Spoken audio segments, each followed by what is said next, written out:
Ito na yata ang pinakamatinding epidemya na nangyari sa kasaysayan. Noong summer ng 1518, may isang babae na nagngangalang Frau Tropea.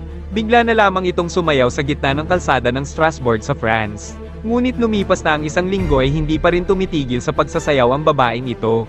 At di kalaunan, ay nagsimula na rin sumayaw sa gitna ng kalsada ang daan-daang tao kasama ng babaeng ito. Ang mga ito ay sumasayaw na tila wala sa kanilang mga sarili. Ayon sa mga doktor sa kanilang lugar ay sanhi lamang umano ito ng overheated blood dahil sa init ng panahon. At ang lunas umano rito ay ang patuloy na pagsasayaw. Nagtayo sila ng entablado at kumuha ng mga musikero. Ngunit dahil dito ay mas lalo pang lumala ang pagsasayaw ng mga tao. Lalo pang dumami ang mga taong sumasayaw na tila wala sa sarili.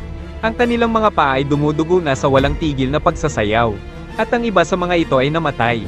May isang lalaki na nagsabi na ito umano ay nakakita ng isang itim na anino sa tabi ng mga sumasayaw na tao.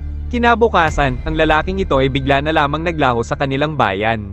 Makalipas ang ilang linggo, ang pagsasayaw ng mga tao ay biglang tumigil. Ang kanilang lugar ay binalot ng katahimikan at ito ay nagbago. At walang sino mang tao ang kayang ipaliwanag kung ano ang dahilan ng epidemyang ito. At ito ay nananatili pa ring misteryo hanggang ngayon.